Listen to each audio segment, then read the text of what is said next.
ہمارے پچھلے پروگرام میں ہم نے حدیث مبارکہ میں سیرت کی خوشبو کے حوالے سے ملک کے معروف استاذ محقق شیخ الحدیث پروفیسر ڈاکٹر علی اصغر چشتی صاحب سے استفادہ کیا تھا۔ اس پروگرام میں ابھی بات جاری تھی، تشنگی برقرار تھی، اور ہم پروفیسر ڈاکٹر علی اصغر چشتی صاحب جو کہ ایک طویل عرصے تک dean faculty of Arabic and Islamic studies Allama Iqbal open university رہے، آپ اس ملک کی سب سے بڑی جامعہ کے ایکٹنگ وائس چانسلر بھی رہے، میں ڈاکٹر صاحب آپ کو اسٹوڈیوز میں خوش آمدید کہتا ہوں۔ ڈاکٹر صاحب، ہم پچھلے پروگرام میں بہت ہی انہماک سے آپ کی گفتگو سے استفادہ کر رہے تھے، اور آپ نے بہت تفصیل سے ہمیں بتایا کہ کس طرح سے قرآن کو سمجھنے کے لیے حدیث مبارکہ اور حدیث مبارکہ کو سمجھنے کے لیے سیرت کا علم ہونا از حد ناگزیر ہے۔ آپ ہمیں بتا رہے تھے کہ کس طرح سے یہ جو فرق ہے کہ تدوین کا اور کتابت کا، لکھے جانے کا، اس کو بھی آپ نے اس پہ روشنی ڈالی۔ اب آپ نے ہمیں بتایا تھا کہ مختلف سینٹرز ڈیولپ ہو رہے تھے، اور بات یہاں تک پہنچی تھی، ہم چاہیں گے کہ یہ داستان جو بڑی بابرکت ہے، جو رمضان المبارک کے ان قیمتی لمحات میں ہماری روح کو بالیدگی دے رہی ہے، میں چاہتا ہوں کہ جہاں سے یہ سلسلہ منقطع ہوا تھا وہاں سے آگے ہم آپ سے جاننا چاہیں گے۔ بسم اللہ الرحمن الرحیم، اللہم صلی علی سیدنا محمد وعلی آل سیدنا محمد وعلی اصحاب سیدنا محمد۔ جیسے آپ نے بتایا کہ ہمارے ہاں یہ جو تدوین حدیث ہے، اس کے بارے میں عام طور سے لوگ بات کرتے ہیں، تو ہمارے علماء تاریخ نے جو تقسیم کی ہے ادوار کی جی حدیث کے حوالے سے، جی جی اس میں 4 ادوار ہیں۔ جی پہلا دور کہلاتا ہے دور روایت، دور روایت، اور دوسرا دور کہلاتا ہے دور کتابت، دور کتابت، اور تیسرا دور کہلاتا ہے دور تدوین، دور تدوین، اور چوتھا دور کہلاتا ہے دور تہذیب۔ دور تہذیب، ماشاء اللہ ماشاء اللہ۔ اب روایت کا جو دور ہے یہ بیسیکلی دور رسالت ہے۔ صلی اللہ علیہ وسلم۔ آپ علیہ الصلوۃ والسلام کے دور میں جو زیادہ معمول تھا صحابہ کرام کا، تو وہ روایت کا تھا۔ روایت کا تھا۔ روایت کا مفہوم یہ ہے کہ آپ علیہ الصلوۃ والسلام سے جو کچھ سنتے تھے اس کو یاد کرتے تھے، اور اپنی یادداشت سے وہ آگے بیان کرتے تھے، اس کو روایت کہتے ہیں۔ تو زیادہ تداول اور رواج دور رسالت میں روایت کا تھا، لیکن ابو بکر صدیق رضی اللہ تعالیٰ عنہ کے دور میں جب تدوین ہوئی قرآن کی، تو اس کے بعد پھر صحابہ کرام جو موجود تھے اور ان کے شاگرد جو موجود تھے، تو انہوں نے اب کتابت کا سلسلہ شروع کیا۔ جی، یہ جو دور ہے تقریباً سیدنا عمر فاروق کا دور، سیدنا عثمان بن عفان رضی اللہ تعالیٰ عنہ کا دور، اور سیدنا علی رضی اللہ تعالیٰ عنہ کا دور، اور پھر سیدنا حسن اور سیدنا معاویہ رضی اللہ تعالیٰ عنہ کا دور، یہاں تک کرتے کرتے یہ جو پوری صدی ہے، پہلی صدی ہے، تو یہ دور کتابت کہلاتا ہے۔ جی، اس پورے دور میں جیسے میں نے عرض کیا تھا کہ سیدنا عمر فاروق کے دور میں صحابہ کرام مدینہ منورہ سے نکلے۔ جی، ابو بکر صدیق رضی اللہ تعالیٰ عنہ کے دور تک صحابہ کرام اور خاص طور پر کبار صحابہ کو اجازت نہیں تھی کہ وہ مدینہ چھوڑیں، بلکہ وہ مدینہ میں رہے۔ جی، لیکن سیدنا عمر فاروق رضی اللہ تعالیٰ عنہ کے دور میں انہوں نے یہ اجازت دی کہ صحابہ کرام کو وہ مختلف علاقوں میں بھیجتے تھے اور تعلیم و تربیت کے لیے بھیجتے تھے، ضرورت تھی اس وقت، ضرورت تھی۔ یہ جو صحابہ کرام نکلے ہیں تو اس کی بڑی تفصیل ملتی ہے ابن سعد کے ہاں. جی. طبقات ابن سعد میں پوری تفصیل ملتی ہے کہ کس طرح صحابہ کرام مدینہ منورہ سے مختلف علاقوں میں تشریف لے گئے. اس میں پھر سیدنا عثمان رضی اللہ تعالیٰ عنہ کا دور بہت پھیلا ہے، اس میں فتوحات بہت ہوئی ہیں. جی. اور یہ جو پورا سینٹرل ایشیا ہے یہ سارے کا سارا اس دور میں اسلامی ریاست میں شامل ہو گیا.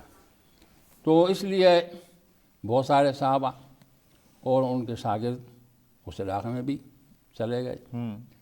پھر اس میں ایک اور دور جو آتا ہے سیدنا معاویہ رضی اللہ تعالیٰ عنہ کا، تو اس دور میں فتوحات اور بڑھ گئی اور 65 لاکھ مربع میل اسلامک اسٹیٹ بن گئی. ماشاء اللہ. بہت بڑھ گئی. تو سیدنا معاویہ رضی اللہ تعالیٰ عنہ کے دور میں بھی انہوں نے چونکہ وہی پالیسی اپنائی جو سیدنا عمر فاروق کی تھی، تو انہوں نے بھی صحابہ کرام کو بھیجا مختلف علاقوں میں اور مراکز قائم کی. یہ سلسلہ پھر چلتا رہا. عبد الملک بن مروان جب آئے تو عبد الملک بن مروان نے بھی اس پہلو پر بڑی توجہ دی اور ان کے بارے میں آتا ہے کہ انہوں نے 50,000 جو فیملیز تھیں علماء کی ان کو سینٹرل ایشیا کی طرف بھیجا. 50,000. تو یہ بہت بڑی تعداد تھی کیونکہ یہ سینٹرل ایشیا میں عربی تو نہیں تھی.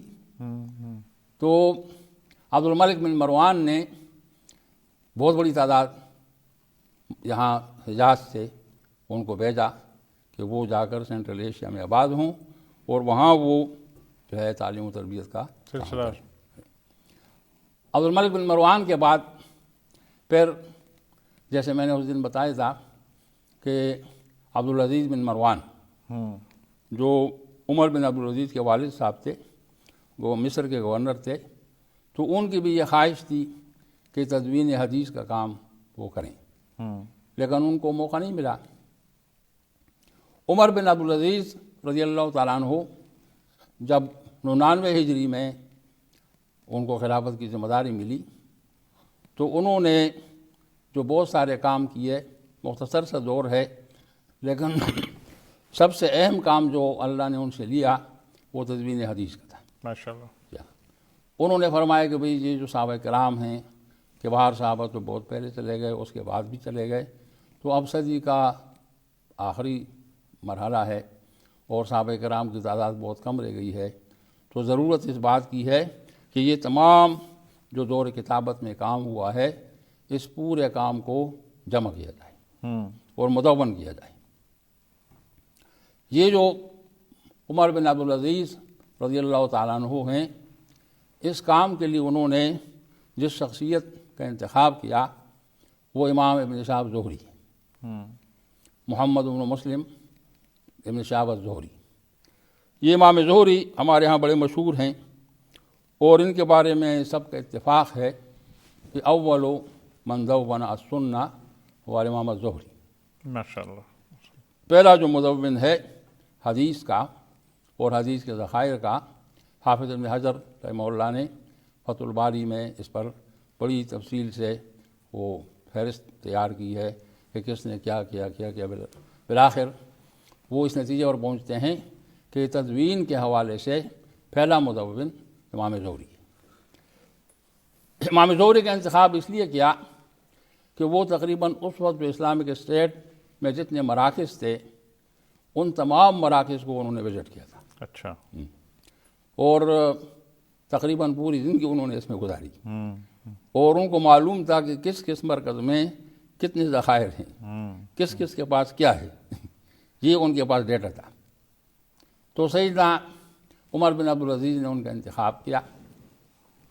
ان کے ساتھ جو دوسرے ساتھی تھے وہ مدینہ منورہ کے گورنر تھے ابو بکر عمرو بن حزم انصاری، ان کو بھی ساتھ رکھا.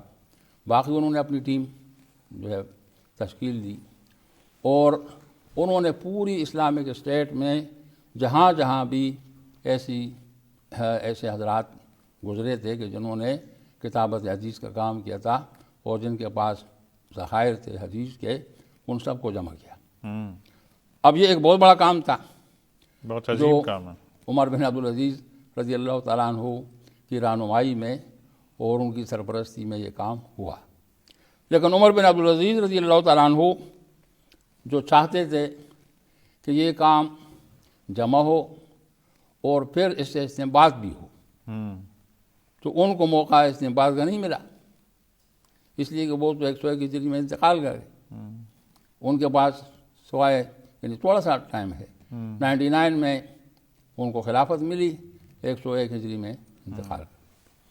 یہ جو تمام ذخائر تھے جمع تو ہو گئے، لیکن اب ضرورت اس بات کی تھی کہ ان ذخائر سے استفادہ کیا جائے اور ان کی بنیاد پر استنباط کیا جائے۔ اس استنباط کے کام کے لیے اللہ جل شانہ نے جس شخصیت کا انتخاب کیا وہ امام ابو حنیفہ ہیں۔ امام ابو حنیفہ رحمہ اللہ کی جو سب سے بڑی کنٹریبیوشن ہے وہ یہ ہے کہ انہوں نے کوفہ میں ایک باقاعدہ مجلس قائم کی، اور اس مجلس میں انہوں نے اس وقت کے جتنے بھی ماہر قسم کے علماء تھے، مثلاً تفسیر کے ماہر ہیں، حدیث کے ماہر ہیں، باقی جو ہر فیلڈ کے ماہر ہیں، ادب کے ماہر ہیں، تاریخ کے ماہر ہیں، تو انہوں نے جو ہمارے پاس اس وقت لسٹ موجود ہے تقریباً 37 علماء کے نام ملتے ہیں، باقی کہتے ہیں کہ 40 تھے، لیکن جو اویلیبل لسٹ موجود ہے وہ 37 کا ہے۔ تو ان علماء کی مجلس انہوں نے قائم کی اور انہوں نے کہا کہ بھئی آپ لوگ معاشی اعتبار سے بے فکر رہیں، کیونکہ امام ابو حنیفہ خود بہت بڑے مول تھے اور اللہ نے ان کو بہت وسائل دیے تھے، تو فرمایا کہ بھئی آپ لوگ علمی کام کریں اور معاشی اعتبار سے آپ کی ساری ذمہ داری ہماری ہے۔ تو ان علماء کو جمع کر کے یہ اس حوالے سے ہم دیکھتے ہیں، اور ہمارے ہاں اس کو کہا جاتا ہے کہ یہ جو فقہ ہے، فقہ حنفی ہے، تو یہ امام ابو حنیفہ کی طرف منسوب ہے، لیکن بنیادی طور پر یہ اجتماعی اجتہاد ہے، یہ انفرادی اجتہاد نہیں ہے۔ پوری جو مجلس ہاں، آپ پوری مجلس بتا کہتے رہے ہیں، ہیں جی ہاں، جس میں 37 ٹوں کے تو نام دستیاب ہیں۔ جی ہاں، تو یہ جو اجتماعی اجتہاد ہے اس کا آغاز ہوا امام ابو حنیفہ سے، جی، کہ انہوں نے اس دور کے علماء کو جمع کیا، اور پھر اس کی تفصیل ملتی ہے کہ کس طرح وہ ایک حدیث کو لے کر اس کے اوپر باقاعدہ بحث کرتے تھے، مختلف علماء بحث کرتے تھے، اس سے استنباط کرتے تھے، اور اصول چونکہ امام ابو حنیفہ کے تھے، حدیث کو پرکھنے کے لیے جو بنیادی اصول تھے وہ امام ابو حنیفہ نے وضع کیے تھے، اس لیے امام ابو حنیفہ کی طرف اس فقہ کو منسوب کیا جاتا ہے۔ بنیادی طور پر یہ فقہ امام ابو حنیفہ کی ان کا ذاتی اجتہاد نہیں ہے، بلکہ یہ اجتماعی اجتہاد ہے، اور اس میں بہت سارے علماء شامل ہیں۔ تو یہ تقریباً جو اس مجلس میں کام ہوا تو ملا جلا کر تقریباً 80,000 جو احادیث و آثار ہیں اور اخبار ہیں، تقریباً ان پر بحث و تمہیس ہوئی، اور یہ ایک بہت بڑا کام تھا جو ہوا، اور یہ اس امت میں ایسا کام ہے کہ اس وقت ہوا ہے، اب تک قابل اعتماد ہے۔ ماشاءاللہ، کتنا بابرکت کام اللہ نے اپنے ان خاص چنیدہ بندوں سے لیا ہے۔ تو اب ایک طرف تو کوفہ میں امام ابو حنیفہ رحمہ اللہ نے مجلس قائم کی، دوسری طرف ایسا ہوا کہ امام مالک رحمہ اللہ نے مدینہ منورہ میں مسجد نبوی میں اپنا حلقہ قائم کیا۔ اب مسجد نبوی کی خصوصیت یہ ہے کہ پوری دنیا کے علماء وہاں آتے تھے۔ امام ابو حنیفہ نے تو علماء کو جمع کیا، یہاں تو خود آتے تھے، یہاں تو خود آتے تھے، اور امام مالک چونکہ امام اہل مدینہ کہلاتے ہیں، بہت بڑے امام ہیں، تو ان سے استفادے کے لیے بھی، ان سے ملاقات کے لیے بھی دنیا بھر کے لوگ آتے تھے، اور ان میں جو بھی ماہر علماء ہوتے تھے تو امام مالک ان کو اپنے پاس رکھتے تھے۔ اب یہ دو مراکز ہیں حدیث کے حوالے سے، ایک کوفہ کا مرکز ہے اور ایک مدینہ کا مرکز ہے۔ اصل جو ہمارے ہاں حدیث پر کام ہوا ہے وہ ان دو مراکز میں ہوا ہے، جی ماشاء استنباط کے حوالے سے جو کام ہوا ہے تو یہ کوفہ کے مرکز میں ہوا ہے اور مدینہ کے مرکز میں ہوا ہے۔ یہ بہت خوبصورت مرحلہ ہے ڈاکٹر صاحب کہ ہم پہنچے ہیں دو بنیادی مراکز پر، جو کہ کوفہ میں یا اور جو کہ مدینہ میں ہے۔ مدینہ میں ہمارے پروگرام کے دامن میں آج کے لیے اتنا وقت تھا، لیکن یہ یقیناً ناظرین اور سامعین کی دلچسپی بھی اب دو چند ہو چکی ہوگی کہ یہ ہم ایک بالکل ایک داستان کی طرح ایک قیمتی سرمایہ جو اللہ کریم نے نبی اکرم صلی اللہ علیہ وسلم کے توسط سے امت کو، پوری انسانیت کو عطا کیا ہے، یہ اصل میں اس کی داستان ہے۔ اور یہ اس کا ایک ایک جو کلمہ ہے اس پروگرام کا، وہ گویا سیرت مبارکہ کی خوشبو سے معطر ہے۔ ہم انشاءاللہ ڈاکٹر صاحب سے یہ التماس کرتے رہیں گے کہ ہم ان کو یہاں مدعو کرتے رہیں اور وہ ہمیں یہ داستان بہت ہی سلیس انداز میں، بہت ہی ربط کے ساتھ بیان کر رہے ہیں۔ میرے لیے، ہم سب کے لیے یہ جاننا ایک فرحت کا اور مسرت کا باعث ہے۔ اس کے ساتھ ہی آج کے لیے اپنے میزبان ڈاکٹر عبدالباسط مجاہد کو ڈاکٹر صاحب کے شکریہ کے ساتھ اجازت دیجیے۔ اللہ نگہبان۔